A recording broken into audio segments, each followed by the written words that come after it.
Everyone complains that food delivery got expensive. Almost nobody can say where the money actually goes. You order a $10 meal, you tap checkout, and the total says 17, 18, 20. Same food. So where did the rest of the money come from? It isn't one big delivery fee.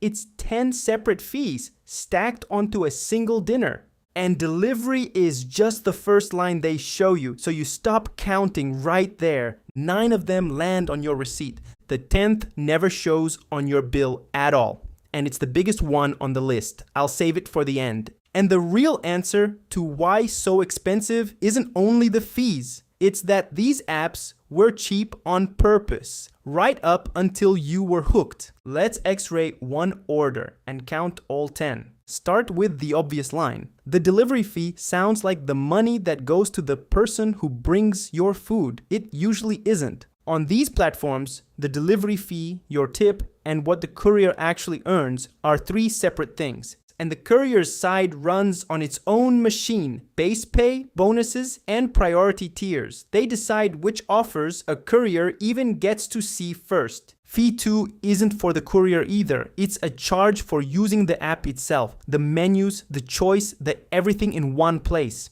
You're paying for access to the food on top of the food, which is worth asking. If you always order from the same spot, what is the app actually doing for you? Still feels fair enough. That's the point. It's only the start. Fee 3 punishes you for ordering too little. If your cart doesn't clear the minimum where the platform makes enough, it tacks on a charge.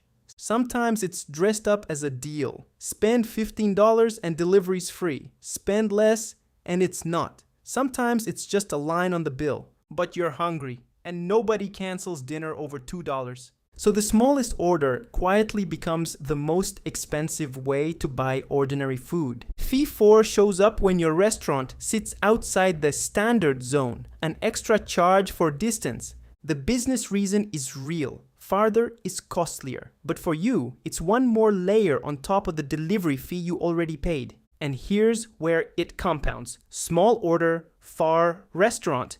And now you're stacking delivery fee, long range fee, service fee, small order fee. That $10 burrito and soda is suddenly $17, 70% more. And we're only 4 fees in. Fee 5 is so small you'll never flag it. 50 cents, who cares? But take just 10,000 orders a day, and that 50 cents turns into $5,000 every single day. $150,000 a month. For a bag. Small on your bill by design. Enormous on theirs. Fee 6 sells you speed. At peak hours, everyone's ordering at once. The same kitchens are cooking everything.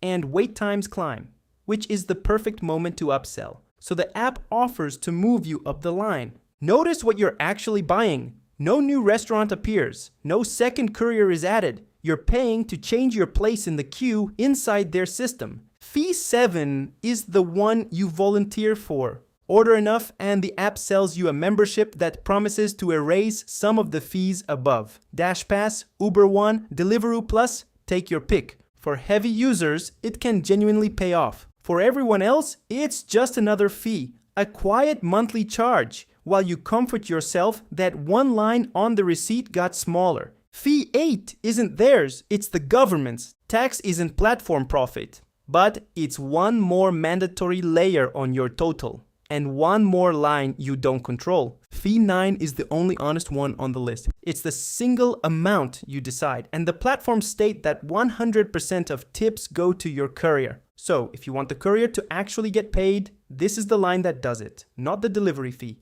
Here's the 10th, the one I promised. And the reason why so expensive runs deeper than your receipt. When you order through the app, the restaurant pays the platform a commission on that order. So one dinner gets billed twice. You pay your fees for access to the restaurant, and the restaurant pays its fee for access to you.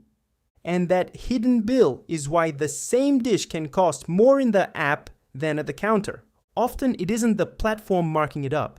The restaurant raises its own in-app price, because it has to cover a commission on every order that comes through. TechCrunch compared identical items from the same restaurants across delivery apps. Total meal cost ran roughly 17 to 40.5% above the restaurant's list price. Restaurants said they bump in-app prices to offset fees that can hit 30%. So you can be paying more before a single service, delivery, or tip line even appears. And the commission is only the entry fee.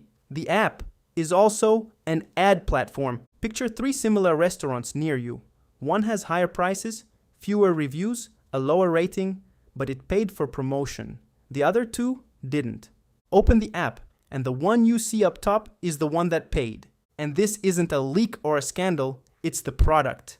DoorDash openly sells pricier merchant plans with more reach and sponsored visibility. Uber Eats sells the same packages. In Europe, Wolt runs the same play. The platform stops being a courier and becomes a mall, a search engine, and an ad board at once. And a restaurant that doesn't pay for its spot simply disappears from view. So back to the question on the thumbnail. Why did all of this get so expensive? And why does everyone go along with it? Because it wasn't always like this. Early on, these apps ran on investor money and spent it buying your habit, cheap or free delivery, promo codes, discounts, easy terms. For years, growth mattered more than profit. You got trained to open the app first, while direct orders and restaurant sites quietly faded from view. Then the habit locked in, and once you couldn't easily walk away, the meter turned on, higher commissions, and 10 different ways to charge for one order.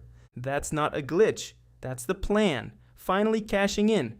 You're not the sucker here for ordering food. The machine is built to run while you can't see it, so the move is simply to see it.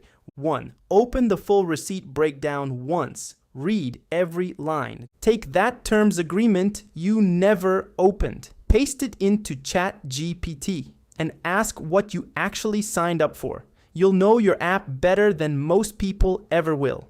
2. If you keep ordering from the same place, compare the app total against a direct order, pickup, or the restaurant's own delivery. Odds are you're better off going direct. 3. If you want the courier paid, tip, ideally in cash. The delivery fee was never their paycheck. Look at that $10 order one more time. It was never just food and delivery. It's a stack of customer fees, a hidden restaurant commission, paid visibility, courier pay split 3 ways, and a habit someone bought years ago.